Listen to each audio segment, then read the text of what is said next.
જય સિયારામ.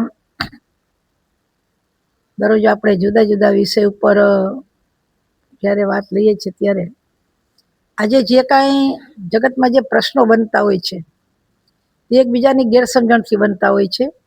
જો ગેરસમજણ દૂર થઈ જાય તો કેટલી બધી આંટીઘૂંટી નીકળી જતી હોય છે. જે બહેનો હશે મારી વાત સમજી શકશે કે આપણે કોઈ ભરત ભરતા હોય અને ભરત ભરતા ભરતા જો કોઈ આંટી આવી જાય અથવા ગૂંચ આવી જાય તો આપણે એ ગૂંચને તોડી નાખશું કે ગૂંચ ઉકેલશું? આપણે ગૂંચ તોડશું તો ચિત્ર બરોબર દોરાશે નહીં, પણ ગૂંચને આપણે ઉકેલવાની છે. ગૂંચને ઉકેલવાની કેવી, એક પછી એક નાકામાંથી સોય ગરકાવતું જવાનું અને પછી ગૂંચ ઉકલી જાય. એમ મારા ને તમારા જીવનના કેટલાય પ્રશ્નો એવા હોય છે કે ગેરસમજણની જે ગૂંચ છે કાઢી અને સત્ય સમજણની જે સુંદર મજાની એક આકૃતિ દોરાય એના માટે પ્રયત્ન કરવા જોઈએ. પછી તમારું ઘર હોય તો ભલે, ધાર્મિક બાબત હોય તો ભલે, સામાજિક હોય તો ભલે.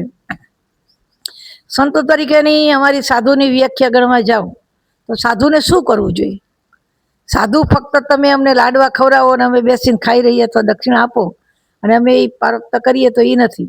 સાધુની ફરજ છે સાચા સમાજનું નિર્માણ કરવું, સમાજમાંથી અનિષ્ટોને દૂર કરવા.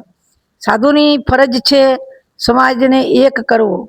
સાધુની ફરજ છે સમાજમાંથી કેટલાય બધા જે અનિષ્ટ વિચારધારાઓ છે, અનિષ્ટ માણસો નહીં પણ અનિષ્ટ વિચારધારાને દૂર કરી સુંદર ભાવનાના છોડવા ઉછેરી અને એની અંદર સુગંધને પ્રગટ કરવી એ સાધુની ફરજ છે.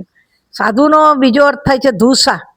ધૂસા એટલે બીજા માટે ઢાંકણ સમાન સાધુને બનવું જોઈએ. અને એટલા માટે તો અમારા સંતો પણ કહી ગયા છે